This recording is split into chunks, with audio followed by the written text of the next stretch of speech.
কি হয়েছে, একটা ছেলে বড় হলো, বড় হওয়ার পরে ছেলেটা জীবনে একবারও ওর মাকে বলে না, মা আমার বাপকে বলবে না, বলে না। কেন? তো সিস্টেমটা উঠে গেছে। স্কুলে ভর্তি করতে যাচ্ছে তো ফর্মে মা নিজের নাম লিখছে, বেটা বলছে আমার মায়ের নামিয়ে ভর্তি হয়ে যাবে। কোন স্কুলওয়ালা একবার ভুলেও বলবে না যে ছেলের বাবার নাম কি। কেন বলে না? যেহেতু বিবাহ নেই তো ছেলের বাবাকে বলা যাবে না। একটা মেয়ে ছেলে আর গল্প করি না, কারোর কাছে এত গল্প করছে যে তখন যদি একটা মেয়ে ছেলে আর ইচ্ছা মতো ছেলেদের কাছে গমন করে, আজকে একটা ক্লাবে গেল, গান বাজনা শুনে কাউকে ভালো লাগলো, ওর সাথে শারীরিক সম্পর্ক করে নিল। ফের 3 দিন পরে রায়গঞ্জে একটা অনুষ্ঠানে গেল, ওখানে ভালো লাগলো, কোন একটা ছেলে সংসর্গে চলে গেল, শারীরিক সম্পর্ক করে নিল। গরু বাছরের মতো করে মিলমেলা, পেটে বাচ্চা এলো। কি বলতে পারবে যে যেদিন আমি রাসাপুর ক্লাব হাউসে গিয়েছিলাম, মেলামেশা করেছিলাম, ওই ছেলেটার এটা বাচ্চা? আমি রায়গঞ্জের ছেলেটার সঙ্গে তার সংসর্গে গেছিলাম, ওই ছেলেটার বাচ্চা? না আমি এনজিপি গেছিলাম বনভোজনে, পিকনিক খেতে গিয়ে ওখানে গিয়ে আমি এ কাজ করেছিলাম, ওই লোকটার বাচ্চা? ও নিজেই বলতে পারবে না যে আমার পেটের বাচ্চাটা কে করেছে, স্বামীটা কে, স্বামীর নাম নাই। ইউরোপে আমেরিকাতে কানুন নেই স্কুল কলেজে যে ছেলের বাবার নাম কি, হরগিজ জিজ্ঞেস করবে না, মায়ের নাম দিয়ে ছেলে ভর্তি হয়ে যাবে। এবার আপনি ওই ছেলেটাকে যদি জিজ্ঞেস করেন তোর বাবার নাম কি, ইংরেজিতে বলো আমি বুঝি না। ওর মা কি বলেছে তোর বাপের নাম? মা তো বলেনি বাপের নাম। বাপ যদি সাব্যস্ত না হয়, আপনি বলুন তো দাদা সাব্যস্ত হবে কি হবে না? যদি বাপ না হয় তো দাদা হবে না, দাদা যদি না হয় তো দাদি হবে না। বাপ যদি সাব্যস্ত না হয় তাহলে পরে বংশ তালিকা তৈরি হবে না। কোন বংশের ছেলে তুমি কেউ বলতে পারবে না। কিসের জন্য বংশ নষ্ট হয়ে গেল, কিসের জন্য আত্মীয়তার সম্পর্ক নষ্ট হয়ে গেল, তারা একবারও বলতে পারে না যে আমার দাদার নাম এই, আমার কাকার নাম এই, আমার নানার নাম এই। এগুলো তাদের বলার মতো ক্ষমতা নাই, কেননা তারা বিবাহকে নষ্ট করে দিয়েছে। তাহলে কত বড় ফাসাদে পড়েছে। আমরা বিবাহকে সমর্থন করে যাচ্ছি কেন? যেটা আল্লাহর কানুন। আর আল্লাহর কানুনের সাথে যদি আমার সম্পর্ক ঠিক থাকে তাহলে আমি আত্মমর্যাদাশীল লোক, আল্লাহর কানুনকে সম্মান করলাম, সুতরাং আমার যেটা রেজাল্ট পাওয়া সেটা আমি পাবো। আবার এই কুলাঙ্গারেরা কি করেছে, আল্লাহর কানুনের সঙ্গে লড়াই করতে গিয়ে ছেলেতে বিবাহ যায়। শুনেছেন জীবনে? ইউরোপে হচ্ছে, এটাকে ইংরেজিতে বলে হোমোসেক্স, সমকামিতা। ছেলেতে বিবাহ, মেয়েতে বিবাহ। আল্লাহর কসম খেয়ে বলছি, ছেলেতে যদি বিবাহ করা হয় জীবনে বংশ বিস্তার হবে না। এজন্য আল্লাহ তাআলা বলছেন এটা হারাম। একটা মেয়ে যদি আর একটা মেয়েকে বিবাহ করে তো তাহলে পরে মেয়ের সংসর্গে যদি যায় তো জীবনে একটা মেয়ে ছেলের পেটে বাচ্চা তৈরি হবে না, জীবনে বাচ্চা তৈরি হবে না পেটে। এজন্য আল্লাহ তাআলা বলছেন সমকামিতা হারাম, মেয়েতে বিবাহ হারাম, ছেলেতে বিবাহ হারাম। বিবাহ করতে গেলে আল্লাহর শরীয়ত অনুযায়ী আসতে হবে, একটা ছেলে হতে হবে আর একটা মেয়ে হতে হবে, এবং আল্লাহর সংবিধান অনুযায়ী তাদেরকে দুজন সাক্ষীর সামনে আল্লাহর কোরআনের আয়াতের মাধ্যমে তাদেরকে ইজাব কবুল করতে হবে আর হালাল উপায়ে মিলামেশা করতে হবে, তাহলে হালাল বাচ্চা পয়দা হবে। কে পাত্তা দেয়? তাহলে এগুলো হলো মানব রচিত আইন। যখনই মানব রচিত আইনের দিকে যাবেন আত্মমর্যাদা নষ্ট হবে, আর আল্লাহর কানুনের সাথে সংঘাত তৈরি হতে গেলে সেখানেই আগুন লাগবে। জি, কথাটা ভাববেন না। যেমন আপনাকে একটা উদাহরণ দিয়ে বলি, রাসূলুল্লাহ একদিন হযরত আয়েশার বাড়িতে প্রবেশ করলেন। ঢুকে যদি দেখছেন একটা জুয়ান ছেলে আম্মা আয়েশার বাড়িতে বসে আছে। জুয়ান ছেলে মা আয়েশার বাড়িতে বসে আছে, এটা নবীজির স্ত্রী। তো রাসূল এলেন, আসার পরে দেখা মাত্রই হলোটা কি, আম্মা আয়েশা বলছেন ফাশতাদ্দা যালিকা আলাইহি। রাসূলুল্লাহর চোখ লাল লাল হয়ে গেল। ওরে সুবহানাল্লাহ, আমার বিবি আয়েশা আর এইরকম হালাতে বসে আছে, কেউ নেই গোটা বাড়িটাতে, কেবল মাত্র আমার বিবি আছে আর এই জুয়ান ছেলেটা আছে। রাসূলুল্লাহর চোখ যখন লাল হয়ে গেল, তখন আপনি জিজ্ঞেস করেন লাল কেন হলো? রাসূলের আত্মমর্যাদা জেগে উঠলো, তার ভেতরে গায়রাত জেগে গেল। কিসের আত্মমর্যাদা? আল্লাহর ফিতরাত এটা নয় যে একটা মেয়ে ছেলে কিংবা একটা ছেলে আর একটা মেয়ে নির্জনের জায়গাতে মিলিত হবে, এটা কানুন নয় ইসলামের। তবে কারা হতে পারে? যারা মুহররম, তারা নির্জনে একত্রিত হতে পারে। যেমন বাপ আর বেটি এক জায়গায় থাকতে পারে, ভাই আর বোন এক জায়গায় বসতে পারে, দাদা আর পতি এক জায়গায় বসতে পারে। এইরকম লোকেরা যারা মুহররম হবে, তারা যদি নির্জনে বসে তো সন্দেহের কারণ নেই। আর এই লোকগুলো বাদ দিয়ে অচেনা কোনো মানুষের সাথে যদি কোন রমণী বসে যায়, কিংবা অচেনা কোন রমণীর কাছে গিয়ে কোনো ছেলে যদি বসে যায়, এটা আল্লাহর কানুন নয়, এটা হলো অস্বাভাবিক কানুন। আর এটা যদি হয় তাহলে আল্লাহর কানুনকে ভঙ্গ করা হবে, কেন যে সেখানে ফিতনা অবশ্যম্ভাবী ফিতনা হতে পারে। তার জন্য আল্লাহ তাআলা আগেই নিষেধ করে দিয়েছেন। আল্লাহ পাকের নবী যখন দেখতে পেলেন আমার চোখের সামনে বসে আছে আমার বিবির পাশে কে একটা অচেনা লোক, আজনবী লোক, তখন তার ভেতরে জেগে উঠলো তার হামিয়াত, জেগে উঠলো তার গায়রাত, জেগে উঠলো তার আত্মমর্যাদা। সাথে সাথে চোখটাকে লাল করলেন। তো মা আয়েশা নবীজির আত্মমর্যাদাকে অনুভব করে নেওয়ার পরে সাথে সাথে বলছেন, হে আল্লাহ পাকের রাসূল, আপনি কিসের জন্য রেগেছেন আমি বুঝতে পারছি, আপনার চোখ লাল কেন হয়েছে আমি বুঝতে পারছি। আপনি ঠান্ডা হন, মাথাটাকে ঠান্ডা করেন। ফাইন্না হাযা আখি মিনার রাযাতে, এই ছেলেটা হলো আমার দুধ ভাই। আমি যে মহিলার দুধ পান করেছিলাম কচি বয়সে, এই ছেলেটাও ওই মহিলার দুধ পান করেছিল কচি বয়সে। একটা ছেলে আর একটা মেয়ে, দুই গায়ের হোক ভিন্ন গায়ের হোক না কেন, কোন এক রমণীর যদি দুধ পান করে থাকে তো তাহলে এরা দুধ ভাই বোন হয়ে যায়। আর যেমন নিজের ভাই বিয়ে করা থাকে হারাম, তেমনি দুধ ভাইকে বিয়ে করা হারাম।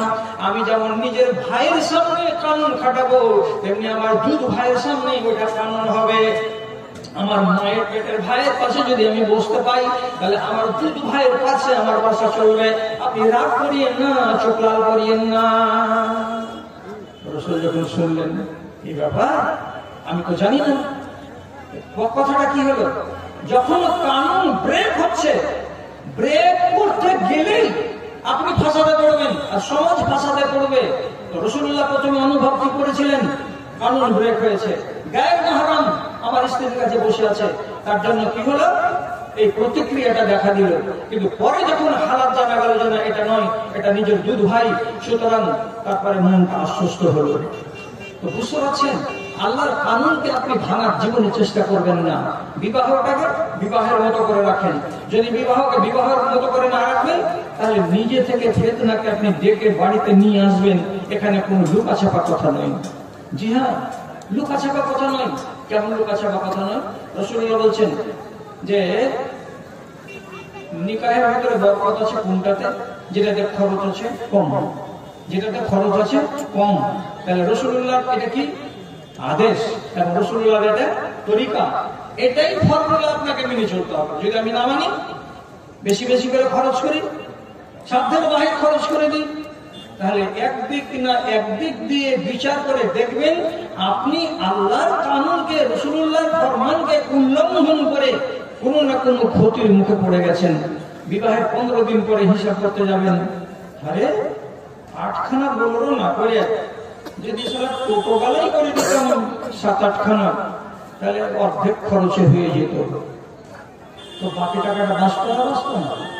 আপনি পস্তাচ্ছেন না?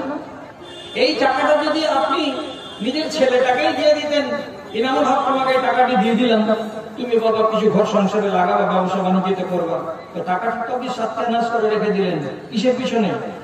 বরযাত্রীকে নিয়ে যাওয়ার পিছনে।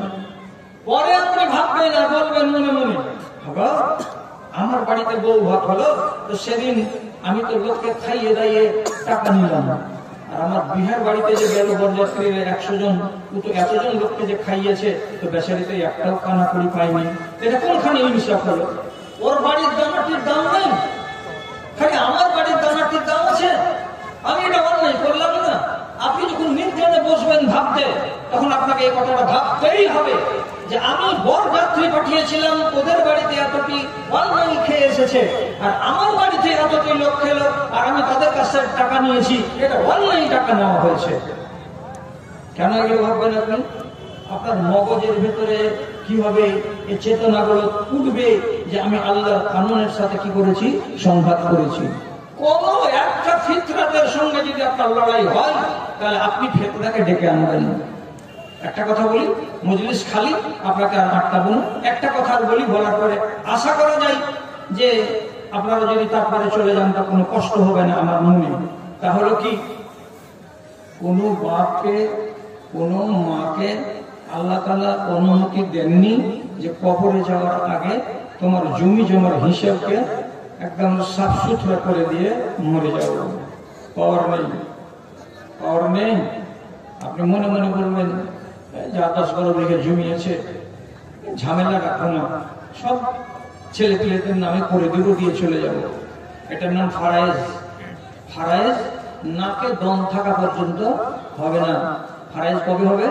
দম বন্ধ হয়ে যাবে, তখন ফারায়েজ হবে। ফারায়েজ করা আপনার কাজ নয়, ফারায়েজ করা আমার কাজ নয়। আমার কাজ হলো জমিকে রেখে দিয়ে কবরে চলে যাওয়া। যারা জীবিত থাকবে তারা করবে ফারায়েজ। আপনি করলেন কি না, দিয়ে দিব ছেলে পেলেকে। তাহলে কানুনকে হাতে তুললেন কেন? সংঘাত হবে না? হলো সংঘাত। কি করলেন আপনি?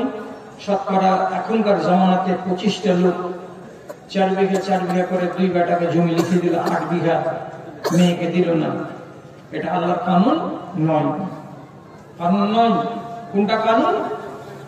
রাসূলুল্লাহ বলছেন, যদি জীবদ্দশাতে ছেলেদেরকে কিছু দিতে হয়, তাহলে ছেলেকে যতটা দিবে কতটা মেয়েকে দিবে, সমান সমান করে দিবে। এটাকে আরবিতে বলা হয় নেহলা। এর মানে হলো দান। দান যদি দাও তো ছেলেকে 2 বিঘা আর মেয়েকে 1 বিঘা, এটা হবে না। ছেলেকে দিতে হবে 2 বিঘা, তো মেয়েকেও দিতে হবে 2 বিঘা। আপনি বলবেন বেটি ছেলে যে অর্ধেক পাই। আরে পাগলা লোক, বেটি ছেলে অর্ধেক পায় কখন? মিরাজ বন্টন হয় তখন। তুমি তো জিন্দা আছো, তোমার এটাকে মিরাজ বন্টন হচ্ছে, এটা মিরাজ নয়। তুমি দান দিচ্ছ, তো দান দিতে গেলে প্লেটে যদি ভাত দাও, তো তুমি কি বেটিকে 8 প্লেট দিবা আর বেটার আগে ফুল প্লেট দিবা? তুমি কি তোমার বেটার আগে একটা করে পিস মাছ দিবা গোটা গোটা, আর তোমার বেটিকে আধখানা মাশরুমকি দিবা? তোমার বেটির কি হাফ পেট খানা দিবা, আর তোমার বেটারকে তুমি ফুল পেট খানা দিবা? খানা যেমন সবাইকে প্লেট পরিপূর্ণ করে দিতে হবে, কেন যেটা হলো তার নিজের ভাগ, তুমি দিচ্ছ বলে নিচ্ছে। ওই রকমই হলো জমি। বেঁচে থাকা অবস্থায় যদি দাও, তো ছেলেকে যদি 10 কাঠা দাও, মেয়েকেও 10 কাঠা দাও। ছেলেকে যদি 1 বিঘা দাও, তো মেয়েকেও 1 বিঘা দাও। দেয় না, সংঘাত। আল্লাহ ধর্ম ভেঙে মর্ম পীড়ায় ভুগবে তুমি মনে রেখো, আসছে মরণ করতে সবার, পিছন ফিরে ওই দেখো, পিছন ফিরে ওই দেখো। শখের বাজার শান্তি এনে, শখের বাজার শান্তি এনে দিন ফুরায় রাত এলো। এদেশ ছেড়ে সে দেশে যেতে কি নিয়েছো তাই বলো, কি নিয়েছো তাই বলো।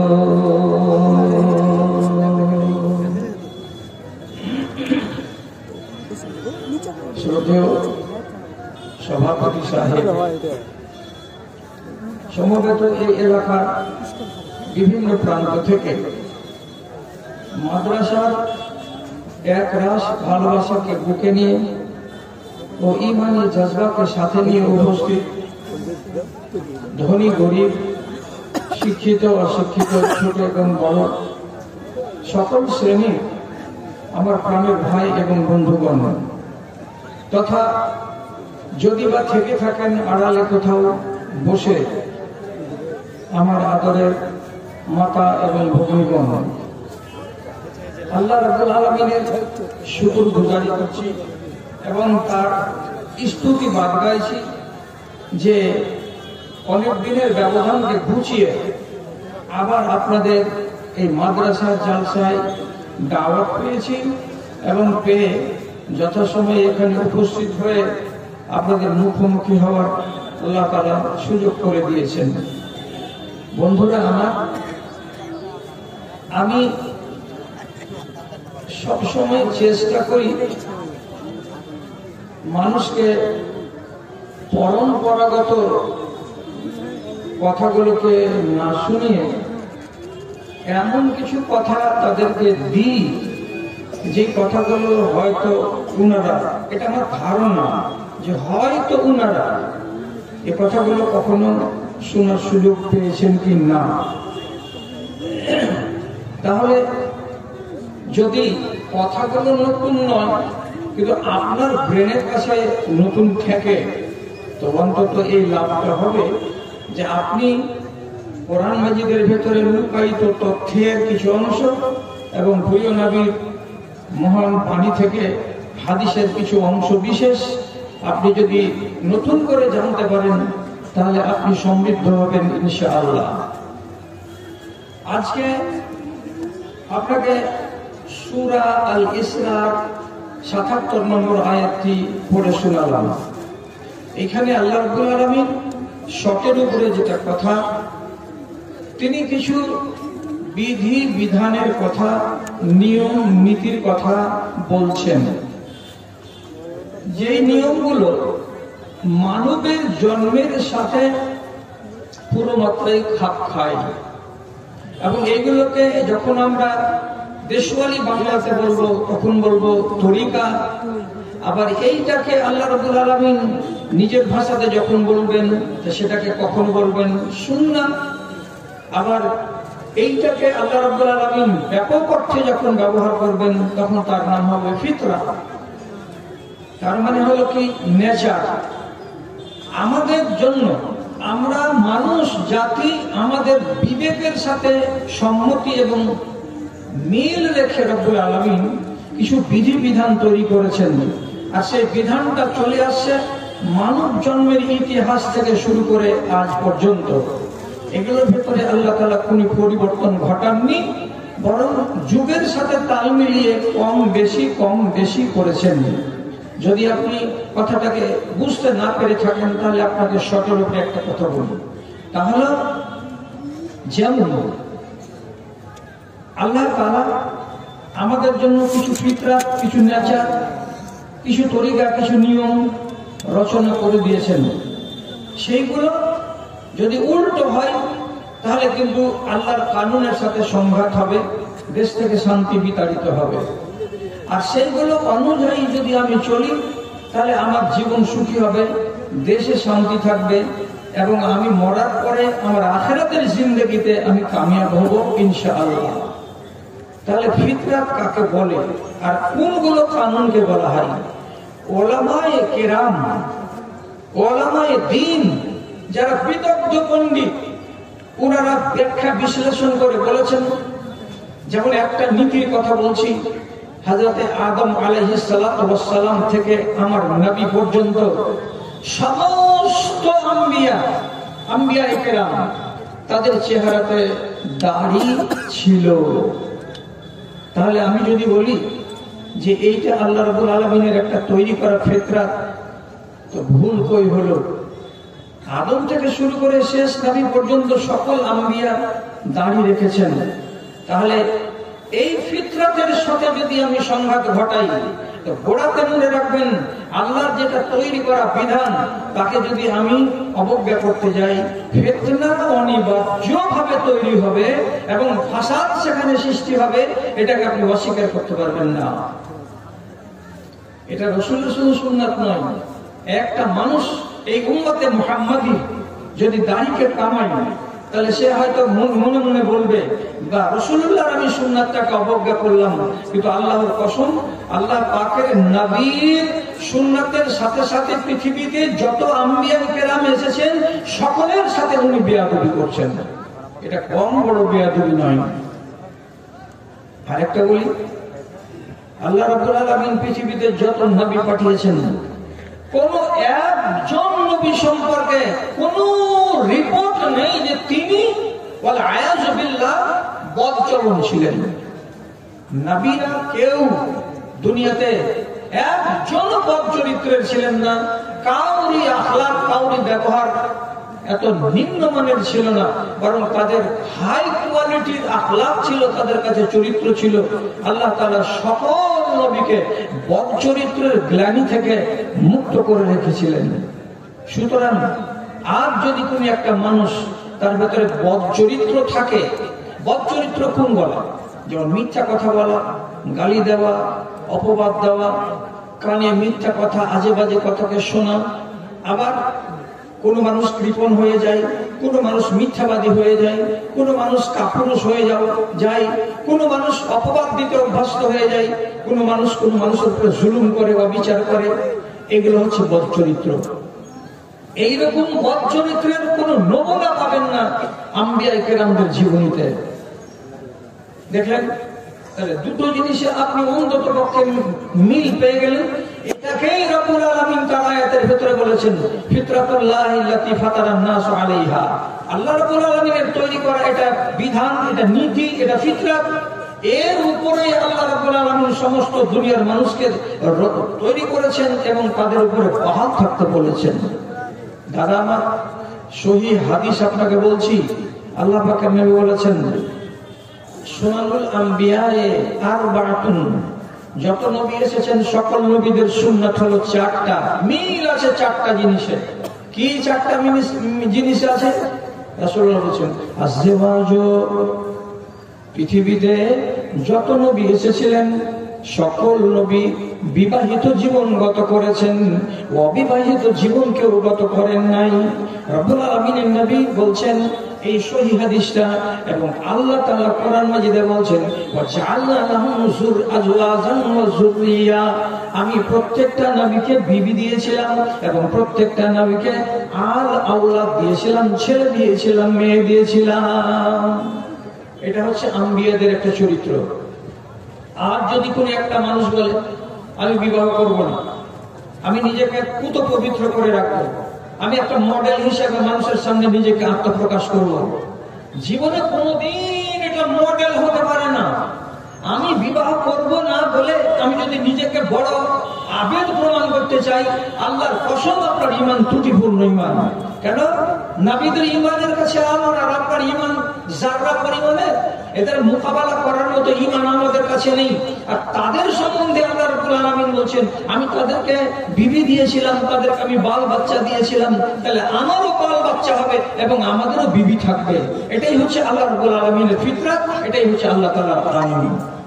আবার এখানে বলে দেওয়াটা একটু দরকার, না বললে আপনাদের কাছে ভুল মেসেজ যেতে পারে। মোটা মাটি, কোন সহিহ হাদিস থেকে প্রমাণ নেই, তবে মোটা মাটি করে ঐতিহাসিক সূত্র থেকে বলা যায় দুনিয়ার মাটিতে পয়গম্বর এসেছেন আনুমানিক কাছাকাছি 1,24,000। এদের ভেতরে মাত্র 2 জন নবীর নাম আসবে, যে 2 জন নবী বিবাহ করেননি এবং তাদের বাল বাচ্চা ছিল না। মাত্র 2 জন নবী। একজন নবীর নাম হচ্ছে নবী জাকারিয়া আলাইহিস সালাম, আর একজন নবীর নাম হচ্ছে হযরত ঈসা আলাইহিস সালাম। এরা 2 জন বাদ গেলেন কেন আল্লাহর নিয়ম থেকে? তো ব্যতিক্রম বলে কথা আছে কিনা? যদি 1,24,000 পয়গম্বরের সবাই বিবাহ করে থাকেন এবং তাদের আল আওলাদ থাকে, তো তার ভেতরে যদি 2টা পয়গম্বরের বিবাহ না হয়ে থাকে, এটাকে ব্যতিক্রম বলা যায়। তবু এর পেছনে উপযুক্ত কারণ আছে। উপযুক্ত কারণ বলতে তাফসীর প্রমাণ করছে, হযরত ঈসা আলাইহিস সালাতু ওয়াস সালামকে 32 থেকে 33 বছর বয়সে আসমানে রব্বুল আলামিন উঠিয়ে নিয়েছেন। তার কওমের কাছে তিনি থাকার সুযোগ পাননি, অতএব তার বিয়ে করার সুযোগ সময় আসেনি। আবার হযরতে ইয়াহিয়া কেন বিবাহ করেননি? আল্লাহ কোরআনে বলছেন সাইয়্যিদান ওয়া হাসুরা। আল্লাহ রাব্বুল আলামিন তার মগজে, তার নেচারে, তার ফিতরাতে এমন একটা মন মানসিকতা দিয়েছিলেন যে তিনি কখনো বিবাহের প্রতি আসক্তি বোধ করেননি, বিবাহ করার প্রতি তার কোনো ইচ্ছা ছিল না এবং বিবাহ করার প্রতি তার মন মানসিকতা ছিল না। যখন ইচ্ছাই ছিল না তখন বিবাহ কেন করবেন? হযরত ইবনে আব্বাস রাদিয়াল্লাহু তাআলা আনহু বলছেন, উনার ভেতরে নারীর সংস্রবে যাওয়ার যোগ্যতা ছিল না, এই জন্য তিনি বিবাহ করেননি। যদি এটাই হয়, 1 মিনিটের জন্য মেনে নিই যে হযরত ইয়াহইয়া আলাইহিস সালাতু ওয়াস সালাম নারীর সংস্রবে যেতে পারবেন না বলে বিবাহ করেননি, এটা কোনো দোষের কথা নয়। তাহলে আম্বিয়াদের চরিত্র যেটার উপরে রব্বুল আলামিন আদম থেকে শুরু করে আখেরি নবী পর্যন্ত একটা নীতিকে চলমান রেখেছেন, তার ভেতরে একটা হলো কি? বিবাহ করা। 2 নম্বরে আসওয়াক। আল্লাহ তাআলা বলছেন, নবী বলছেন, যত আম্বিয়া দুনিয়াতে গত হয়েছেন সকল নবী কি করেছেন? মিসওয়াককে ব্যবহার করেছেন। মিসওয়াক ছাড়া কোন নবী থাকতেন না। এটা কিসের পরিচয়? এটা হলো পরিচ্ছন্নতার পরিচয়। এটা কিসের পরিচয়? এটা হলো তার পবিত্র নফসের পরিচয়। কেন? মানুষ যদি মিসওয়াক না করে, তাহলে আপনি যত টাকার মালিক হন, যত পয়সার মালিক হন, আপনার পাশে একটা সামান্য কাজ করা লোক, আপনার পাশে আপনার প্রতিবেশী, আপনার পাশে আপনার কোন বন্ধু আরাম পাবে না, সুখ পাবে না। এমনকি আপনার জীবন সঙ্গিনী আপনার সাথে এক বালিশে মাথা দিয়ে ঘুমাবার কালে সে ব্যথা পাবে। কেন? যে আপনার ভেতরে জারাফাত নেই, আপনার ভেতরে স্বচ্ছতা নেই, আপনার ভেতরে পরিষ্কার পরিচ্ছন্নতা নেই। কেন? যে আপনি মিসওয়াক করেন না। আর মিসওয়াক না করতে গেলে মুখের দুর্গন্ধ জীবনে দূর হবে না। এটা শুধু আমার নবীর এটা ফিতরাত নয়, আদম থেকে শুরু করে সকল নবী এটাকে আপন করে রেখেছিলেন। এই জন্য রাসূলুল্লাহ জীবনে একটা কথা বলে দিয়েছিলেন যে আমার উম্মতীদের উপরে যদি মুশকিল না হয়ে যেত, মুশকিল না হতো, তাহলে আমি কি করতাম? আমার বিসওয়াকে ইনদা কুল্লি সালাতিন, প্রত্যেক নামাজের আগে আমি আদেশ করে দিলাম আমার উম্মতীদেরকে, ওরে আমার উম্মতীরা যেখানকারই তোমরা লোক হও না কেন, তোমরা নামাজের আগে অবশ্যই মিসওয়াক করে নেবে। কিন্তু তোমাদের উপরে এটা ভারী হয়ে যাবে আমি যদি আদেশ করে দিই। আর আদেশ করে দিতে গেলে সেটাকে তুমি যদি থামতে না পারো, তাহলে গুনাহগার হয়ে যাবে। তাদের নবীজি বলছেন, আমি আদেশ করিনি, কিন্তু আমার মন চাইছে এটা কথা যে যখনই নামাজের জন্য আসবে সময়, তখন আমার উম্মতীরা যেন মিসওয়াক করে নেয়। আজ সৌদি আরবে যদি আল্লাহ আপনাকে নিয়ে যায় কোনোদিন উমরা করতে যাবেন বা হজে যাবেন, তো বিশেষ করে লক্ষ্য রাখবেন আমার একটা কথা 1 বছরের মাথায় কাজ দিতে পারে। কোন আরবিয়ান লোকের পাশে আপনি দাঁড়াবার চেষ্টা করবেন নামাজের কালে। যখন দেখবেন ইকামত শুরু হলো, আল্লাহু আকবার আল্লাহু আকবার আশহাদু আল্লা ইলাহা ইল্লাল্লাহ, লোক যখন খাড়া হতে লাগবে, আপনি চেষ্টা করবেন কোন আরবিয়ান লোকের পাশে দাঁড়াতে। দেখতে পাবেন শতকরা 90টা আরবীয় যারা আরবের লোক, তারা চট করে করবে কি, পকেট থেকে একখানে মিসওয়াক বের করবে। আর মিসওয়াক বের করে এইরকম করে 2বার 3বার এইদিকে একটু করে ঘষে নিল, আর নেওয়ার পরে নিজের মিসওয়াক খানাকে ডান পকেটের ভেতর দিকে ভরে রেখে দিল। থুতু ফেললো না, কিছু করলো না, শুধু দাঁতটির উপরে মিসওয়াকটাকে চালিয়ে নিল। লাভটা কি হলো? লাভ হলো এই যে রাসূলুল্লাহ আকাঙ্ক্ষা প্রকাশ করেছিলেন, কি বলে? যদি আমার উম্মতের উপরে মুশকিল না হয়ে যাওয়ার ভয় থাকতো, তাহলে আমি আমার উম্মতীদেরকে বলতাম নামাজের কালে তোমরা 5 বার করে মিসওয়াক করবে। মিসওয়াক যদি করো তো তোমার দাঁতের জন্য উপকারী, মিসওয়াক যদি করো তোমার শ্বাসের জন্য উপকারী, মিসওয়াক যদি তুমি করো তোমার পাকস্থলীর জন্য উপকারী, মিসওয়াক যদি করো তো তোমার লাংসের জন্য উপকারী, তোমার কথা বলার জন্য উপকারী। তাহলে এটা শুধু আমার নবীর সুন্নাত না, আদম থেকে শুরু করে সকল নবীর সুন্নাত। তারপরে আল্লাহ রাসূল বলেছেন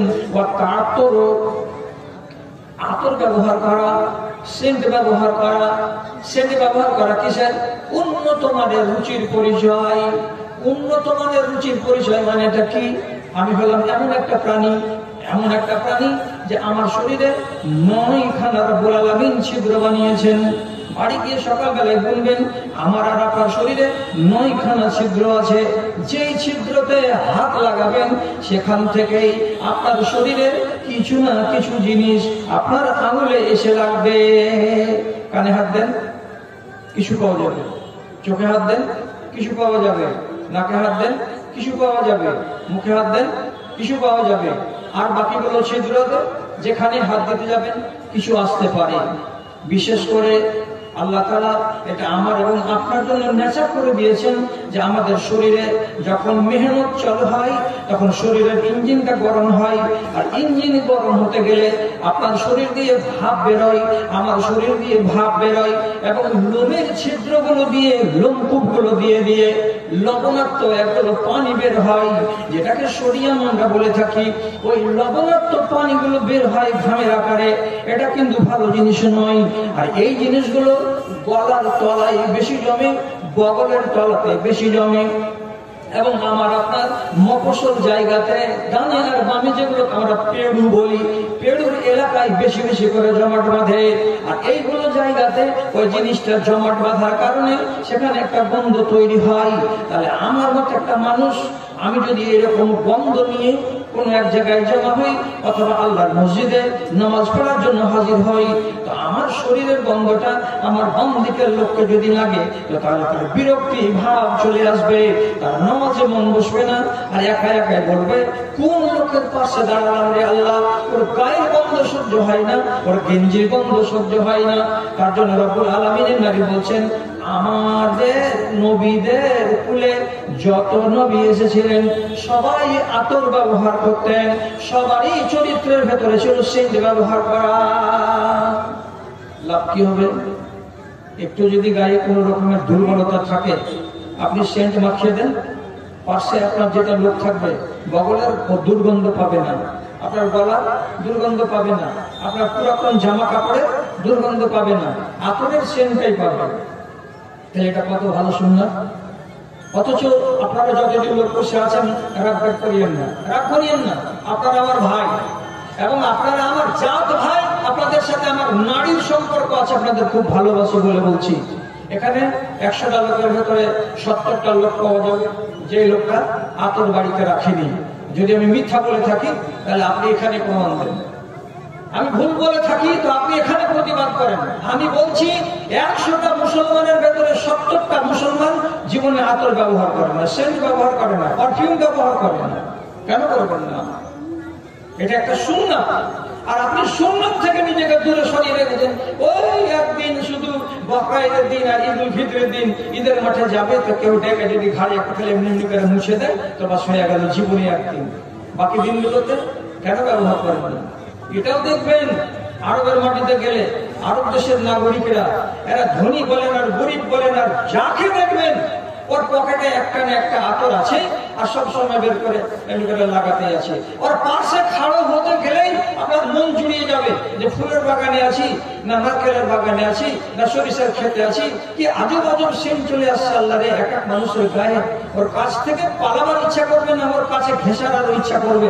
তাহলে আপনি একটা মুসলমান হয়ে যদি এই কাজটা করেন আর আপনার সেন্টের কারণে আপনার কাছে যদি আরেকটা মুসলমান ঘেঁষিয়ে বসে, তো তাহলে আপনার কাছ থেকে তো কিছু পাবে, নিশ্চয়ই কিছু পাবে। আপনার গোড়াতে বসতে গেলে তো গোড়াতে কেন সাতশো ভাই, আপনার গোড়ায় বসতে ভালো লাগছে, আর আর পাশে যদি বসে যায় তো আপনি তো কিছু একটা বলবেন না। হতে পারে আমি একটা কথা জানি না, আপনি আমাকে শিখিয়ে দিলেন, আমি হয়তো কিছু জানি না, নির্বোধ মানুষ, আপনাকে বললাম এত সুন্দর সেন্টটা কত ভালো লাগছে জি, কোথায় পেয়েছিলেন? আমি কিশোরগঞ্জ গেছিলাম, একটা দোকানে নিয়েছিলাম, খুব ভালো সেন্ট নাকি? হ্যাঁ। তো যে সেন্ট এটা রেখেছি, মেখে মেখে যাচ্ছি, তো যেখানে যাচ্ছি মানুষেরা খুব প্রশংসা করছে যেন ভালো জিনিস। তো আপনি যখন নিজে কথাটা জানালেন যে সেন্ট এরকম জিনিস, এতে মানুষের আমি আগ্রহ পাচ্ছি, ভালোবাসা পাচ্ছি, ওই লোকটার মনে কি জন্ম নেবেন? আমিও যদি এইটাকে তরিকাটাকে ধরি আর একটু করে যদি মাঝে মাঝে ব্যবহার করি তো মানুষ আমাকেও তো ভালোবাসবে। তাহলে আপনার কাছ থেকে একটা মানুষ প্রেরণা পেয়ে গেল, আর প্রেরণাটা কি খারাপ? এটা তো ভালো। আপনি শিখিয়ে দিলেন সুন্নাতে ব্যবহার করতে, ভালো কথা। 4 নম্বরে আল্লাহ রাব্বুল আলামিন বলছেন আল হায়া। ও পৃথিবীতে যত নবী এসেছিলেন আদম থেকে শুরু করে আখেরি নবী হযরত মুহাম্মদ মুস্তাফা সাল্লাল্লাহু আলাইহি সাল্লাম পর্যন্ত পয়গম্বরগণ যারা ছিলেন সবাই ছিলেন হায়াবাজ। কোন একটা পয়গম্বর বেহায়া ছিলেন না। হায়ার মানে হলো লজ্জা। কোন পয়গম্বর নির্লজ্জ ছিলেন না। কোন এমন একজন পয়গম্বরের নাম বলতে পারবেন না যিনি যার ব্যবহারে যার আখলাকের ভেতরে এমন লক্ষ্য করা গেছে যে তিনি ছিলেন বেহায়া, নেই নেই নেই পাওয়া যাবে না। সকল আম্বিয়াকে দেখতে পাবেন তারা ছিল লজ্জাশীল, তাদের ভেতরে আল্লাহ রাব্বুল আলামিন হায়াকে শরমকে কুটে কুটে ভরে রেখেছিলেন, জীবনে তারা বেহায়াই করেন নাই। জি, নবী মুসা আলাইহিস সালাতু ওয়াস সালামের যুগে নাঙ্গা হয়ে পুকুরে গোসল করা অভ্যাস ছিল। কেমন লাগলো কথাটা? মুসা আলাইহিস সালাতু ওয়াস সালামের যুগের লোকেরা গোসল করতে নামলে পুকুরে নদীতে কাপড় ডাঙাতে রেখে দিয়ে গোসল করত। তো এই জিনিসটা নবী মুসাকে পছন্দ লাগলো না। উলঙ্গ হয়ে কেন তোমরা গোসল করো? কাপড় পরে গোসল করলে অসুবিধাটা কোথায়? উনি ওদেরকে দেখাবার জন্য তাদের সামনে একই ঘাটে লুঙ্গি পরে গোসল করতেন, ভিজা লুঙ্গি পরে উপরে উঠতেন, গা হাতে মুসা করে আবার সযত্নে এটা লুঙ্গিকে পাল্টে নিতেন, শুকা লুঙ্গি পরে নিতেন, লোককে দেখাতেন, এই লোকেরা আমি যে লুঙ্গি পরে গোসল করলাম ততটা আমার কি বয়ে গেল, তুমি কেন বেহায়ের মতো উলঙ্গ হয়ে এভাবে গোসল করছো? তোমার সতর দেখা যাচ্ছে, তোমার ইজ্জত দেখা যাচ্ছে, এতে তোমার হায়া নষ্ট হচ্ছে, তোমার শালীনতা নষ্ট হচ্ছে। লোকেরা বলছে এগুলো কোনো কারণ নাই রে, জানিস মুসা নবীর দোষ আছে। দোষ না থাকতে গেলে কি আর গোসলের টাইমে বাপ চাচা দাদা যেভাবে গোসল করছে ওই রকম করে গোসল করে না? আর একজন কানে কানে বলছে কি দোষ আছে, কি দোষ থাকতে পারে? তো আল্লাহ ওদেরকে হেফাজত করে, ওরা নবী মুসার নামে ক্লেম লাগালো কি হযরত মুসা আলাইহিস সালাতু ওয়াস সালামের অন্ডকোষ বড় আছে, নাউজুবিল্লাহ। হযরত মুসা আলাইহিস সালাতু ওয়াস সালামের গোপন অঙ্গে এটা দোষ আছে, তার মানে অন্ডকোষ যদি বড় হয়ে যায় এটা ভালোর পরিচয় নয়, এটা হলো মন্দের পরিচয়। একজন নবীর সম্বন্ধে ক্লেম চলে এলো যে নবী মুসা এই রোগে আক্রান্ত আছেন, তার জন্য নিজের রোগটাকে ঢাকার উদ্দেশ্যে তিনি কোনোদিন নাঙ্গা হয়ে গোসল করেন না। তো উনি একবার কি করলেন, মানুষদেরকে দূরে থেকে জ্ঞান দিবেন বলে ঘাট থেকে সরে গিয়ে দূরে এক জায়গায় উনি নিজের লুঙ্গিটাকে রেখে গোসল করতে নেমেছেন। তোরা যখন উলঙ্গ হয়ে গোসল করছিস আর আমার ক্লেম আসছে, এই দেখ আমি দূরে আমি নদীতে নামলাম কাপড়কে উপরে রেখে দিয়ে উলঙ্গ হয়ে, যাতে তোরা আমার সতর্কে দেখতে না পাস। কিন্তু দূরে থেকে যদি উলঙ্গ হয়ে গোসল করে তো এই দোষ কি ঢাকা যাবে? আল্লাহ তাআলা বলছেন আমার নবীকে আমি মুক্ত করে দেব আইব থেকে, ত্রুটি থেকে, দোষ থেকে। তো কেমন করে করব? যে পাথরের উপরে লুঙ্গিটাকে রেখে দিয়ে গামছাটাকে রেখে দিয়ে নদীতে নেমেছিলেন, গোসল করার পরে যদি উঠতে যাচ্ছেন তো পাথরটা দৌড়াতে শুরু করেছে, লুঙ্গি সমেত দৌড়ে চলে যাচ্ছে। আর নবী মুসা পাথরের পেছনে পেছনে দৌড়াচ্ছেন উলঙ্গ হয়ে, আর বারে বারে বারে বারে বলছেন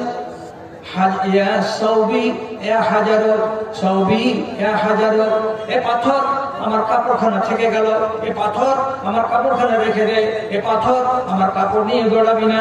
আরে দৌড়াবি না, তুই যদি যাবি তুই একাই যা, আমার কাপড়টাকে ফেলে দিয়ে যা, আমার কাপড় যে তোর উপরে আছে আর কাপড় নিয়ে যে তুই পালিয়ে চলে যাচ্ছিস, কেমন কথা হলো? নবী মুসা এটাকে নেওয়ার জন্য জোর গতিতে দৌড়াচ্ছেন, আর অত জোরে পাথরটা নবী মুসার লুঙ্গিকে নিয়ে দৌড়ে দৌড়ে চলে যাচ্ছে। শেষ পর্যন্ত গিয়ে দাঁড়ালো কোথায়? যেখানে বংশের লোকেরা ভিড় করে নদীতে গোসল করে উলঙ্গ হয়ে ওই জায়গায়। যখন দৌড়ে এসে দেখলেন পাথরটা থেমে গেছে, লুঙ্গিটা উঠালেন, তারপরে পড়লেন। ততক্ষণ পর্যন্ত গোটা গ্রামের লোক জেনে নিল, দেখে নিল, পরে আমরা যে কথাটা বলতাম এটা তো কথা ঠিক নয়, নবী মুসার গোপন অঙ্গ যা দেখতে পেলাম তাতে কোনো দোষ নাই। তাহলে হায়া বলে একটা জিনিস আছে যাকে আমরা বাংলাতে বলি লজ্জা। খেয়াল করবেন, মাথা ঢাকাটা বলছি না, মাথা ঢাকাটার নাম লজ্জা এটা নয়। মাথাকে ঢাকার নাম হলো হিজাব, পর্দা। শরীরকে ঢেকে রাখবেন নারীরা, এটার নাম হলো হিজাব, পর্দা। আর হায়া হলো আলাদা জিনিস। হায়া হলো কি? হায়ার মানে হলো নিজের ভেতরে একটা লজ্জা বোধ করা, নিজের ভেতরে খারাপ পরিণাম হতে পারে এই ভেবে নিজেকে সংযত করা। এই নাম এই শব্দটার মানে হলো লজ্জা, এর নাম হলো হায়া। আমি যদি এই কাজটা করি তাহলে এর খারাপ পরিণাম হতে পারে, এই ভয়ে আমি এই কাজটাকে করলাম না, এটার নাম হায়া। এটা ছেলেদেরও আছে, এটা মেয়েদেরও আছে। আর শুধু মেয়েদের ভিতরে হায়া আছে আর ছেলেদের ভিতরে হায়া থাকবে না, এটা কথা নয়। তাহলে আম্বিয়াদের চরিত্র কটা পেলাম?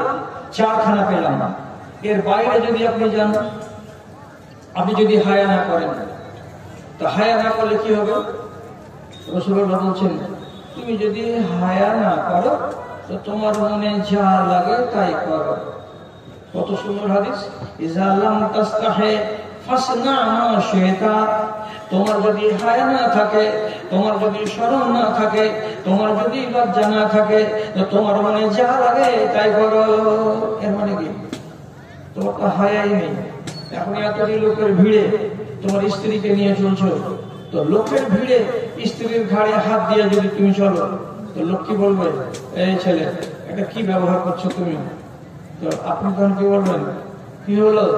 গেলাম তো ঘাড়ে হাত গেলাম তো কি? আমার বাড়ি গেলে আমি কোমরে হাত দিয়ে যেতে পারি। তাহলে আপনি এই কথা কেন বলতে গেলেন? আপনার হায়া নেই। হায়ার মানে কি? এইভাবে চলতে গেলে পরে আমার যে সমালোচনা হবে, অমুকের বেটা কালকে বিকাল বেলায় স্ত্রীকে সাথে নিয়ে এইভাবে চলছিল, আপনার বদনাম হবে না? তো যে বদনামের ভয়ে কোন একটা কাজকে ছেড়ে দেবে, করবে না, এটার নাম হলো হায়া। তাহলে হায়াটা নারীর ভেতরেও থাকবে আর হায়াটা পুরুষের ভেতরেও থাকবে। আর এই জিনিসগুলো যদি নষ্ট হয়ে যায়, আর যদি আপনি এগুলোকে অস্বীকার করেন, আর আল্লাহর আইনের সাথে যদি সংঘাত ঘটাতে যান, তাহলে সুখ পাবেন না, শান্তি পাবেন না। ফিতরাতের উল্টা কাজ আপনি করবেন না। ভালো করে বুঝেন, আল্লাহ পাক নবী বলছেন, উতিয়া বেকাদাহাইনি ইয়াউমা উরিতুল লাইলাতা। যেদিন আমাকে আসমানের সফরে নিয়ে যাওয়া হয়েছিল, সেই দিন আমার সামনে জিবরিল আলাইহিস সালাতু ওয়াস সালাম দুটো পিয়ালা এনে দিলেন। কাদাহাইনি মানে দুটো পিয়ালা। একটা পিয়ালাতে মদ রাখা আছে আর একটা পিয়ালাতে দুধ রাখা আছে। জিবরিল আমিন নবীজি বলছেন, আমার দিকে বাড়িয়ে দিলেন।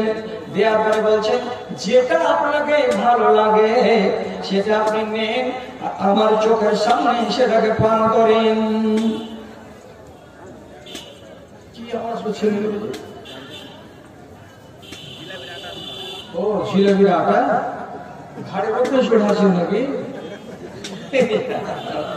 জিলাপির আটা বুতাম খেয়েছে দেখে না আওয়াজ আসছে। আর আরো কোথাও ভাই, আরো কোথাও। তো কটা পিয়ালা দিল? দুটা। একটা দিকে আছে মদ আর আরেকটা দিকে আছে দুধ। হযরত জিবরিল দুটো জিনিসকে তার দিকে বাড়িয়ে দিয়েছেন। আর দেওয়ার পরে মনে মনে বলছেন, আল্লাহজি, তোমার নবী মুহাম্মদ সাল্লাল্লাহু আলাইহি সাল্লাম কোনটা জিনিসকে গ্রহণ করবেন আর কোনটা জিনিসকে ছেড়ে দেবেন? আমি তো একটা নিতে বলেছি তাকে, একটা নেবেন তিনি। কোনটা নেবেন, কোনটা নেবেন? রাসূলুল্লাহ কি করলেন? দুটা পিয়ালার ভেতরে যেটাতে দুধ ছিল সেটাকে তিনি হাত দিয়ে নিলেন, আর যেটাতে মদ ছিল নবীজি সেটাকে নিলেন না, রেখে দিলেন জিবরিলের হাতে। মদটাকে গ্রহণ করলেন, মদটাকে ছেড়ে দিলেন, আর দুধটাকে গ্রহণ করলেন। যেমনি দুধটাকে নবীজি গ্রহণ করলেন পান করার উদ্দেশ্যে, তখন হযরত জিবরিল শুনিয়ে বলছেন, আলহামদুলিল্লাহিল্লাযী হাদাকা ইলাল ফিতরাতে। আল্লাহ রাব্বুল আলামিনের আমি প্রশংসা করি যে আল্লাহ তাআলা আপনাকে দিক নির্দেশনা দিয়েছেন, আপনাকে পথ দেখিয়ে দিয়েছেন। কিসের দিকে? তো যেটা আল্লাহর নেচার, যেটা আল্লাহর ফিতরাত, যেটা আল্লাহর তরিকা, যেটা আল্লাহর সুন্নাত, যেটা আল্লাহ তাআলার বিধান, সেই দিকে। আপনি যদি আল্লাহ না করে আজকে দুধে হাত না দিয়ে যদি মদে আপনি হাত দিয়ে দিতেন, তাহলে আল্লাহর তরিকার বিরুদ্ধে চলে যেতেন। আপনার দ্বারাই জীবনে ভালো কাজ আর হতো না, আপনার দ্বারাই সংশোধন হতো না, আপনার দ্বারাই ইসলাহের কাজ হতো না। কেন চয়েস করেছেন কোনটা? তো যেটা ফিতনা সেটা।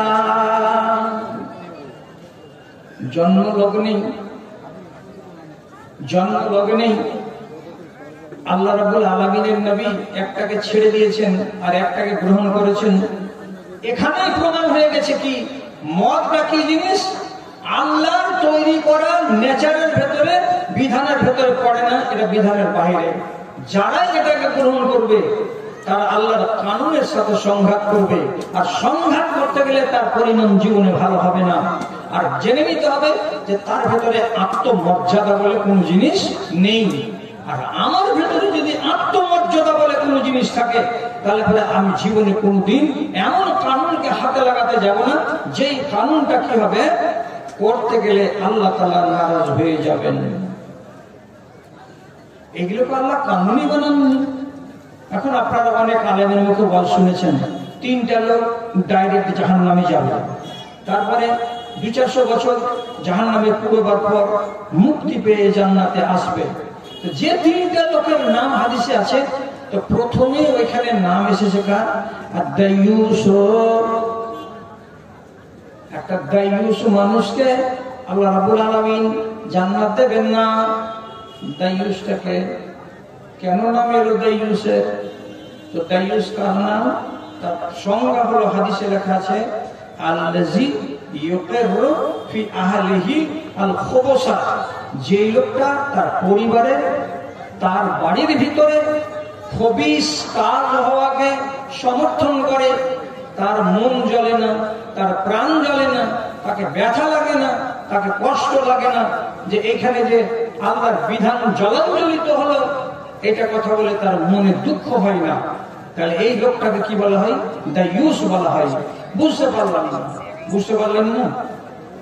বেটি সাবালিকা কলেজে বেরিয়ে গেল, অ্যান্ড্রয়েড মোবাইল 25,000 টাকার নিয়ে, এবার ঘাড়ে ভ্যানিটি ব্যাগ, মাথাতে কাপড় নেই, সাজগোজগুলো করেছে মানুষকে আকর্ষণ করার মতো, ঠোঁটে রং দিয়েছে, চোখে কাজল দিয়েছে, ভিকট আলমারি মেখেছে, নিজের চেহারাটাকে এত গ্লেজ পূর্ণ করেছে, দূরে থেকে দেখতে মনে হচ্ছে গোলাপের ফুল। কোরআনে যে রব্বুল আলামিন নিষেধ করেছেন নারী তোমার জিনাত করা জায়েজ, কিন্তু জিনাত দেখানো জায়েজ নয়, এটাকে উপেক্ষা করে চলে।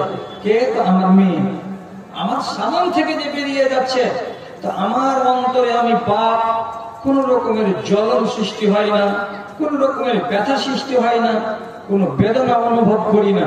কিরকম বেদনা?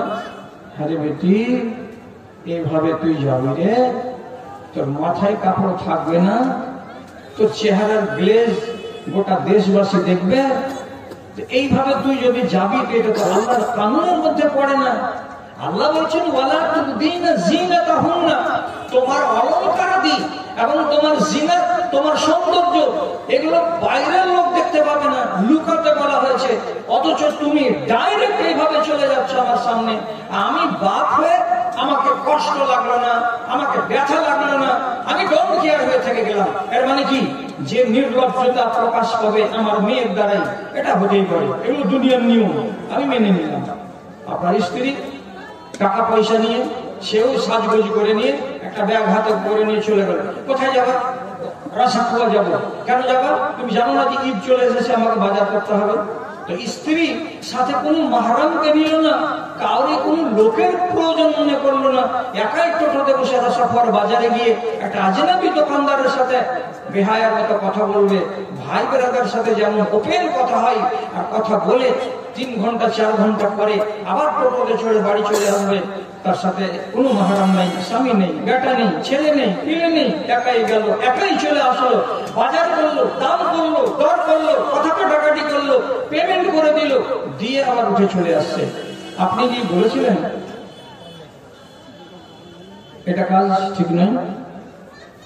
আপনি কি কোনোদিন বলেছিলেন যে আমি বেটা ছেলে, আমি কি অথর্ব, আমি কি তোমার বাজার করে দিতে পারবো না, তুমি কেন যাবে বাজারে? আমি বলিনি। কেন বলিনি? আমার স্ত্রী এভাবে উলঙ্গ, আধা উলঙ্গ হয়ে চলে যাওয়া আমার গাত্রদাহের কারণ নয়, আমার স্ত্রী আজনবী লোকের সঙ্গে হেসে হেসে কথা বলবে, এটা আমার কাছে কোনো ফ্যাক্টর নয়। আমার স্ত্রী দরাদরি করবে, মুচকি হেসে হেসে কথা বলবে, এটা তো আমার মনের ভেতরে কোনো জ্বলন তৈরি হয় না।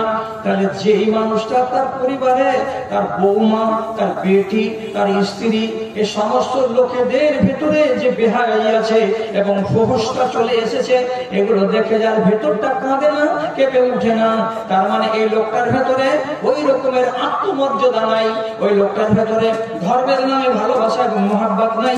এটাকে আরবিতে বলা হয় গায়রাত, বাংলায় বলা আত্মমর্যাদা। ধর্মকে, আল্লাহর বিধানকে ভালোবাসার মতো মানসিকতা যার ভেতরে নাই, এই মানুষটার নাম হলো দাইয়ুস।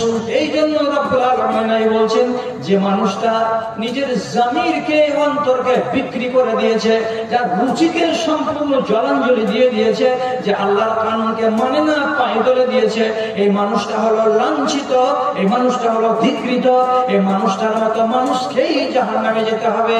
তার জন্য আল্লাহ রাব্বুল আলামিন বলছেন আদ-দাইয়ুস, এক নম্বর মানুষ হলো ওইটা যার নাম দাইয়ুস, সে জাহান্নামে যাবে। কেন হলো এরকম? আত্মমর্যাদাকে সম্মান করেনি, এই জন্য। এটা আল্লাহর ফিতরাত, আল্লাহর ফিতরাতকে এবং আল্লাহর কানুনকে যদি আপনি উপেক্ষা করেন, সংঘাত করেন, তাহলে পরে ফিতনা হবে। তো ফিতনা অনেকগুলো উপায় আছে। যেমন আমি বলি, আল্লাহ রাব্বুল আলামিন নসল বাড়াবার জন্য বিবাহকে বৈধ করেছেন, নসল বাড়াবার জন্য বিবাহকে জায়েজ করে দিয়েছেন। আপনি বিবাহ করুন, হালাল উপায়ে বংশ বিস্তার করুন।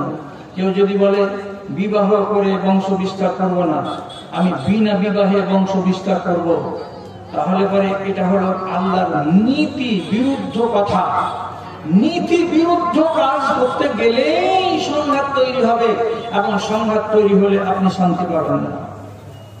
বিবাহকে যদি অস্বীকার কেউ করে, যেমন আজকে আমেরিকার মাটিতে, ইউরোপের মাটিতে বিবাহ নাই, বিবাহ নাই। বিবাহ যদি না থাকে কত বড় ক্ষতি হবে আপনি জানেন? আপনারা সাধারণ মানুষ কি করে বুঝবেন যে কি ক্ষতি হলো? এখন যদি আমি এখানে কোন একটা লোকের কাছে যাই, বলি আপনার নাম কি? আমার নাম আব্দুর রহমান। বাবার নাম কি? আব্দুল সালাম। আপনার দাদার নাম কি? এনামুল হক। আপনার চাচারা কয় ভাই? আমার চাচারা 4 ভাই। তাহলে কি কথা বলছি? বাবার নাম, দাদার নাম, চাচার নাম, খালুর নাম, মামুর নাম, এর নাম হলো রিশতা, এর হলো আত্মীয়তা। আল্লাহ তাআলা কি বলছেন? ইয়া আইয়ুহান নাস ইন্না খালাকনাকুম মিন যাকারিন ওয়া উনসা ওয়া জাআলনাকুম শুউবান ওয়া কাবাইলা লিতাআরাফু। তোমাদেরকে একটা বেটা ছেলে এবং একটা নারী থেকে তৈরি করেছি, এবং করার পরে তোমাদেরকে গোত্রে গোত্রে ভাগ করেছি, বংশে বংশে ভাগ করে দিয়েছি। এইভাবে যদি না করতাম তো তোমাদের পরিচিতি বুঝতে পারা যেত না। এখন বিবাহ নেই, আমেরিকার মাটিতে বিবাহ নেই। তো বিবাহ না থাকার ফলে কানুনের সাথে যদি আপনি সংঘাত করেন, বিবাদ হবে না। কি না বিবাহ? নাম্বার 1, জমি লিখে দিয়ে বেটিকে বঞ্চিত করে কবরে চলে গেলেন নামাজ পড়তে পড়তে পড়তে পড়তে। এবার আপনাকে বাইরে খাটিয়ে শুকিয়ে রেখেছে, মসজিদে এলান হলো গোপাল করে, উত্তরপাড়ার জাব্বার মানসি মরে গেছে, বেলা 2টার সময় মাটি হবে। যারা অশিক্ষিত লোক তারা বলবে ইন্না লিল্লাহি ওয়া ইন্না ইলাইহি রাজিউন, আর যারা মুবারক সাহেবের মতন পড়াশোনার লোক ওরা সাথে সাথে বলবে আলহামদুলিল্লাহ, জাল্লাদ মরে গেছে, তো ভালো হয়েছে। আপনি বলবেন কেন বললো মুবারক নবী এত বড় কথা? একটা মুসলমান মারা গেল তোকে জাল্লাদ কেন বললেন? আরে ওই যে জিন্দা জাহান্নামী গো, তো জাহান্নামী মারা যাবে, তাতে আমার কষ্ট কিসের? আমি জিজ্ঞেস করেন, ইজা আসাবাহুম মুসিবা ক্বালু ইন্না লিল্লাহি ওয়া ইন্না ইলাইহি রাজিউন। তোমাদের যদি কোনো মুসিবত লাগে তাহলে পরে তোমরা বিপদের কালে ইন্না লিল্লাহ বলো। আপনি বলবেন এটা মুসিবত নয় তো কি? এটা মুসিবত। এটা কেমন করে মুসিবত হলো? যে লোকটা নিজের সার্টিফিকেট দুনিয়াতে বানিয়ে নিল যে আমি মরার পরে জান্নাতে যাব না, জাহান্নামে যাব। তো জাহান্নামী লোকটা যদি মারা যায় তাহলে আপনি কেন তার উপরে দুঃখ প্রকাশ করবেন? বরং আপনাকে আনন্দ প্রকাশ করতে হবে। আমি সহিহ হাদিস বলছি, রাসূলুল্লাহ একদিন বসে আছেন, তার সামনে একটা জানাজা গেল। লোকেরাকে জিজ্ঞেস করে বলছেন, ওরে আমার সাথীরা বলো তো, এই যে জানাজাটা গেল কেমন জানাজা? লোকটা দুনিয়ার লোকের কাছ থেকে আরাম পেয়ে গেল, না লোকটা দুনিয়ার মানুষকে আরাম দিয়ে গেল? বুঝবেন কথা? কথা শেষ হয়ে গেছে কিন্তু আর আপনাকে বসাবো না, কথাটা বুঝে নিলে শেষ করেন কথা। জানাজাটা যাচ্ছে, রাসূল কি বললেন জিজ্ঞেস করে? যে লোকটা মরলো, এই লোকটা দুনিয়ার মানুষের কাছ থেকে আরাম পেয়ে গেল, না দুনিয়ার মানুষকে আরাম দিয়ে গেল? বলো, মানে কি? দুনিয়ার মানুষের কাছ থেকে যদি আরাম পেয়ে থাকে, এর মানে হলো নেককার, দিনদার, আল্লাহওয়ালা, পরহেজগার। একে চায়ের দোকানে গেলেও লোকেরা বরদাস্ত করতে হবে না, খালি খিচখিচ করতে হবে, দেখে থাকিস ভাই মুছে এলো, ভুল ধরবে, ওই জন্য ওকে ভালো চোখে দেখতে হবে না। লোকটা যে মরে গেল, আরাম পেয়ে গেল। আর আরেকটা লোক আছে কি, ধরেন ডন, এই ডন যদি মরে যায়, রিক্সাওয়ালা বলবে যে আরাম পাই না, আসলে টাকা চাইবে না রাস্তা ঘেরে। যদি কোনো দোকানদার হয়, ও করবে আরাম পেয়ে গেল, এই সালা কালী পূজা, দুর্গা পূজা, অমুকের নামে তমুকের নামে 500 টাকার চেক লিখে দিবে, দিবি না তোর বাপ দিবে। এই যে ধমক দেওয়া দিয়ে কাজ ছিল, তো এই যে মরে গেল, তাহলে ওর হাত থেকে দুনিয়ার লোক আরাম পেয়ে গেল। লোকটা কেমন? আরাম পেয়ে গেল না আরাম দিয়ে গেল? তো বলছে এই লোকটা যদি আরাম দিয়ে যায়, তাহলে ও ছিল ডন, ওর জানাজায় যাবো। আর দিয়ে রাসূলুল্লাহ বলছেন, এজা মাতাল ফাজের, যখন লম্পট করে যায়, যখন বেনামাজ মরে যায়, যখন নাফরমান মরে যায়, যখন কাবিরা গুনাহ করা লোক মরে যায়, ইস্তারিউ মিনহু দাব্বাতু ওয়া শাজারু ওয়াল হাজারু, যেদিনই লম্পট মানুষ মরে যায়, সাথে সাথে ওই এলাকার গাছগুলো আনন্দিত হয়ে যায়, ওই এলাকার গরু বাছুরগুলো আনন্দিত হয়ে যায়, ওই এলাকার পাথরগুলো, ঝুড়ঝাপগুলো সবাই আনন্দিত হয়ে যায়। আর ওরা নিজের ভাষাতে বলে, আর জানিস রে উত্তর মাথার জল্লাদটা মরে গেছে। গাছগাছাড়া খুশি মানাচ্ছে যে এই মদখোর লম্পট মারা গেছে, আর আপনি খুশি মানাচ্ছেন না দুঃখ করে বলছেন কি ইন্না লিল্লাহি ওয়া ইন্না ইলাইহি রাজিউন। জমশেদ আলী মরে গেছে, যে জমশেদ আলী নিজের বেটিটাকে জমি দেয়নি, 12 বিঘা জমি 2 বেটাকে লিখে দিয়ে চলে গেছে। রাসূলুল্লাহ বলছেন এই লোকটা কিয়ামতের দিন জান্নাতের বঞ্চিত, আর জান্নাতের অংশটাকে কেটে নিয়ে আর বেটিকে দিয়ে দেওয়া হবে, আর ওকে বলবে যে বগল চুলকাতে চুলকাতে লাল ঘরে চলে যায়। রাসূলের ফরমান অনুযায়ী তুমি মিরাসের কানুনে হাত লাগিয়েছো, আর হাত লাগিয়ে তুমি কানুনকে হাতে তুলে নিয়েছো, তো তাহলে কি বলেছি, আল্লাহর কানুনের সাথে সংঘাত করতে গেলেই বিপদ আসবে। বিপদে এক জায়গার ঘটনা বলছি, বাপ করেছে কি 12 থেকে 13 বিঘা জমি 2টা বেটাকে লিখে দিয়ে দিয়েছে, আর বেটিকে 1 ছটাক জমি দেয়নি।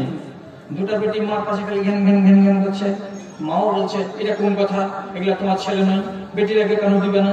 না বেটির আগে কেন দেবো, কোনটা কার নিয়ে হলো না হলো, জমিগুলো এখান থেকে ওখানে নিয়ে চলে যাবে, এটা ভালোবাসে না, দিল না। মরে যাওয়ার পরে এবার মা করলো কি, ফাইসালা নিল যে আমার নামে আনুমানিক 7 থেকে 8 বিঘা জমি আছে, আমি 1 কাঠা জমি 2 বেটাকে দিব না, সবখানি জমি 2 বেটিকে আমি লিখে দিয়ে দিব। যখন দেখলো যে মা তো এমন কাত হয়ে গেছে, তখন ছেলে দুটো ভিড়লো মায়ের কাছে, মা তুই এরকম করবি নাকি, তোর জমি ধারে ভাগ নেই নাকি? মা বলছে তো তোর বাপের জমিতে কি তোর বোনের ভাগ ছিল না? তো বাপ গেলে তো আমরা কি করবো, আমি দিব না তো তোরা কি করবি? এই যে তর্ক শুরু হয়ে গেল। যখন দেখলে যে মাকে তো পারা যাচ্ছে না, মা তো বাং হয়ে আছে, তখন শেষের বেলায় চাপ দিল, তুই যদি বেটি রেখে লিখে দিয়ে দিস আর আমরা জানতে পারি, তাহলে আমার বাপের বাড়িতে তোকে থুব। এখন কি মার দরকার আছে? বাপ মরে গেছে, মা মা হয়ে গেছে, আর মার কোন দরকার? 50 বছরের ছেলে মা মা করে বেড়াবে কি? মার দরকার নেই। তুই যদি আমরাকে জমি না দিয়ে বোনেরাকে জমি লিখে দিয়েছিস, তো তোকে বাড়িতে রাখবো না। তুই রাখবি না ওগুলো আমি বুঝি না, আমি জমি তোরাকে দিব না, আমি 2 বেটিকে জমি দিয়ে দেবো। শেষ পর্যন্ত কি হলো, আর একদিন 2 বেটা ষড়যন্ত্র করে মায়ের ঘরখানে তালা মেরে দিল, আর বাদ বাকি জায়গাগুলোকে খোলা রাখলো। মা বলছে হ্যাঁ হ্যাঁ ঘরে তালা কে মারলি? ঝাড়া মেরেছি। তুই বল যে জমি হারা করে দিবি? না দেবো না। তালা মারলি তো কি, আমি বারান্দাতে ঘুমাবো। শেষের বেলায় অপমান করে মাকে বাড়ি থেকে বের করে দিল। মা তখন চলে গেল বেটির বাড়ি। বেটির বাড়ি থাকে তো দুই বেটি ভাগ ভাগ করে বলে, মা একজনের কাছে থাকিস না, আমার বাড়ি 10 দিন 12 দিন থাক, বড় বউর বাড়িতে যে তুই ওখানে 10 দিন 12 দিন থাক। ও বড় বউ যদি বলে এখানে আসতে হবে না, তাতে আমি রাজি। তুই যদি বলিস আমার বাড়িতে এখানেই থাকবি, তাতে আমি রাজি আছি, কিন্তু তোকে এইভাবে ওই বাড়ি আর যেতে হবে না। স্বামী মরে যাওয়ার পরে স্বামীর বদচলনের কারণে তার হালাল স্ত্রী বেটাদের বাড়িতে আর ঠাঁই পেল না, জায়গা পেল না, বেটির বাড়িতে দিন কাটাচ্ছে। আর দুই বেটিকে বেচারি 4 বিঘা করে 8 বিঘা জমি লিখে দিয়েছে। প্রথমে আপনারা একটা আওয়াজ করুন তো, ভুল হয়েছে না ঠিক হয়েছে? ভুল হয়েছে। কি হয়েছে এটা? ভুল। ও গেল খাড়ার তলে, জাহেল বলে। তো তুমি স্ত্রী কেন খাড়ার তলে গেলে? প্রতিশোধ নিতে গিয়ে এভাবে বেটিকে লিখে দেওয়া ঠিক হয়নি। আবার ভুল করে বসলো। তাহলে একজন যখন ভুলকে জন্ম দিয়েছে, তাহলে এই ভুলটাকে ঢাকার জন্য আরো 4টা ভুল করতে হচ্ছে। হয়ে গেল। আর ওইভাবেই জিন্দগি চলে আসছে। আল্লাহ হেফাজত করে। আপনি যদি আল্লাহর কানুনকে উল্টিয়ে দিয়ে নিজের কানুনকে চালু করেন, তাহলে সংঘাত অনিবার্য এবং দরকার হয়ে যেতে গেলে আল্লাহ তাআলা আযাব পাঠিয়ে দেবেন। আল্লাহ তাআলা বলছেন দ্বীনের ইলম শিক্ষা করো, এটা ফরজ। আল্লাহ তো বলেননি ইংলিশ মিডিয়ামে বেটাকে পড়াও, কোনো জায়গাতে নেই। তাহলে আমাদের দেশের লোকেরা নিজের বেটাকে নার্সারিতে দেয় না, হিফজে দেয় না, নিজামিয়াতে দেয় না। কোথায় দিচ্ছে? খ্রিস্টান মিশনারি স্কুলে দাও। আরে আমাদের মতো, আমার মতো মুসলমান যারা টাকা পয়সাওয়ালা আছে, খ্রিস্টান মিশনারি স্কুলে পড়াচ্ছে এক একটা ছোট ছোট বাচ্চা ছেলেকে 7,000 8,000 টাকা করে মাস দিয়ে।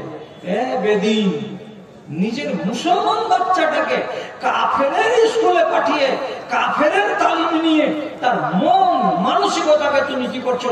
ইলহাদ আর কুফরে দিয়ে ভরে দিচ্ছ। তোমার মতো কপাল পোড়া লোক দুনিয়াতে কে আছে? আল্লাহর কসম, আল্লাহর কানুনকে তুমি বুড়ো আঙুল দেখিয়েছো।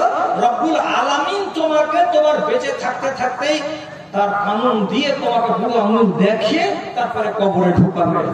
জানো তুমি? জানেন না। নেট ঘাটবেন, বুঝতে পারবেন। বাংলাদেশে একটা আইপিএস অফিসার হাসিনার আমলে হায়ার র্যাঙ্কের চাকরি, 2 বেটা আর 1 বেটি, 3টাকেই পড়া পড়িয়েছে। গুন্ডার পড়া, পান্ডার পড়া, সান্ডার পড়া, একটারও কাছে দ্বীনের ইলম নেই। তাহলে বুড়ো আঙুল দেখায়নি আল্লাহর শরীয়তকে? একটা ছেলে চাকরি করে আমেরিকাতে, একটা ছেলে চাকরি করে অস্ট্রেলিয়াতে, আর যেটা বোন, যে একটা বেটিটার বিয়ে হয়েছে, তো তারও বিবাহ হয়েছে এমন একটা পদের ছেলের সঙ্গে যে ছেলেটা জাপান টোকিও শহরে ব্যাংকের ম্যানেজার হয়ে আছে, জামাইটা। তাহলে বেটি কত বড় পদে আছে, আর ওর সাথে সাথে বেটিও আরেকটা ব্যাংকে কাজ করছে। এখন যখন রিটায়ার হয়ে গেল, তো বাড়িতে একটা পোতা নেই, একটা পতিন নেই, একটা নাতি নেই, একটা নাতনি নেই, স্ত্রীটা মারা গেছে। এত বড় গলিয়া ফুলের বাগানওয়ালা বাড়িতে এই বেকুব লোক করে বসে আছে। কি হলো? তোর বাপরা কি হলো? একটা বাপ অস্ট্রেলিয়াতে আছে, একটা আমেরিকাতে, ওর বাড়ি চলে যা, বাগান বাড়িকে রেখে দে। দুঃখের সাথে বলছে অস্ট্রেলিয়াটা এখান থেকে কাছে হবে বাংলাদেশ থেকে, তার জন্য বললাম বেটা তোর কাছে আমি যাবো। তো আমার বেটা আমাকে বলে পাঠালো, বাবা তোমার বয়স এখন 65 বছর হয়ে গেছে, তুমি যে আসছো হুকুর হুকুর করে, আমার বাচ্চাগুলো তো তোমার কাছে বসবে না, আমার স্ত্রী তো তোমাকে দেখতে গেলে তো খানাই বুঝবে না, তা তোমাকে আমি কোথায় রাখবো বলো তো? বেটা বাপকে বাড়িতে তুলতে পারলো না। আমেরিকার বেটাকে বলে তুই নিয়ে যা। বাংলাদেশের বাড়ি ছেড়ে কি জন্য এত দূরে আসবে? একটা কাজের মেয়েকে রেখে নাও, নিয়ে সংসার চালাও, এত দূরে আসা যাবে না, সব ঝামেলা। বেটিকে বলা হলো, বেটি তোর কাছে আসবো কি, তুই আমাকে রাখবি কি? তো বেটি বলছে, বাবা পৃথিবীতে কোন বাপ আছে যে বেটির বাড়িতে থাকে? আমি কি জন্য নিব? লোকে কি বলবে আমাকে, তোমাকে কি বলবে? আমার বাড়ি আসে না বাবা। বেটিও নিল না, বেটাও নিল না। এই যে অন্যায় তালিম দিয়েছিলেন আর আল্লাহর কানুনকে বুড়ো আঙুল দেখিয়েছিলেন, লাভ কি হলো? শেষের বেলায় চলে যেতে হলো বৃদ্ধাশ্রমে। বৃদ্ধাশ্রম বুঝেন? বুড়াতি কালে কেউ নেই তো, বা বেটাটা বাড়িতে রাখে না, ওইরকম আশ্রম তৈরি করা আছে, আপনাকে ওখানে রেখে দিবে। আরো 30 40 50টা বুড়া আছে, টাইমে টাইমে খানা পাবে, টাইমে টাইমে তাদেরকে গোসল করাবে, তাদের পেশাব পায়খানার জন্য তাদের সহযোগিতা করার জন্য আয়া আছে, তাদেরকে খেতে দিবে, ঘুমাবার ব্যবস্থা দেবে, জামা দিবে, কাপড় দিবে, সব পরিষ্কার করে দেবে, মাসে মাসে আপনার নামে বিল পাঠিয়ে দেবে, বিলগুলো বেটারা আদায় করে দেবে। ঠিক এইভাবে বেটা দুইটা একটা বেটি কোটি কোটি টাকার মালিক নিজে, এবং ছেলেরা ছেলেদের কাছে আশ্রয় পেল না, বৃদ্ধাশ্রমে আশ্রয় পেল। বছর দেড়েকের মাথায় মারা গেল। খবর হলো আমেরিকার টাকাও আর ইউরোপের আর অস্ট্রেলিয়ার টাকাও। ওরা বললো যে পার্শ্ববর্তী কোন একটা কবরস্থানে আমার বাপকে সমাহিত করে দাও, বিল যেটা হবে টাকা সেটা বলে দিবে, বাসের টাকা, কবর খোঁড়ার টাকা, ফাতেহা করার টাকা, সব টাকাগুলো আমরা এখান থেকে দিয়ে পাঠিয়ে দেব। চলে গেল কবরের ভেতরে। কে? এই কুলাঙ্গার। কি করেছিল? আল্লাহর কানুনের সঙ্গে সংঘাত তৈরি করেছিল। সংঘাত তৈরি করতে গেলে ফিতনা কিনে আনবে তুমি বাড়িতে, দেখেন কেমন ফিতনা করে দিয়ে কবরে চলে গেল। আল্লাহ, তার জন্য আপনাকে অনুরোধ করে বলবো, আমার দাদারা, আমার ভাইরা, যতগুলো কানুন ইসলাম আপনারা জানছেন, সেই কানুনকে কোনোদিন উল্লঙ্ঘন করার চেষ্টা করবেন না। আর যতদূর পারবেন আল্লাহ তাআলার ফরমানগুলোকে মেনে চলে অন্তত পক্ষে নাফরমানিটা করবেন না আপনি, আর অন্যায়ের কাজে হাত বাড়াবেন না। তাহলে অন্তত আপনার ঈমানটা সহি সালামতে থাকবে। আমি আমার ভাগে পেলাম আজকে 1 ঘন্টা 10 মিনিট, এখান থেকে সামকাতে আর 5 মিনিট। তো এই 5 মিনিটের মধ্যে যতটি ভাই আছেন আপনাদেরকে একটা আরজি জানাচ্ছি, আর একটা আমার নিজের কথা বলছি। আরজিটা হলো এই, আপনারা অনেক টাকা পয়সা দিয়েছেন, আর দেখতে পেলেন 13-14টা ছেলে ফারিক হলো। তো হিফজের মাদ্রাসাটাকে আপনি একটু ভালোবাসুন বেশি। এখন আমি আপনার কাছে ছোট করে আবদার করছি, 20 থেকে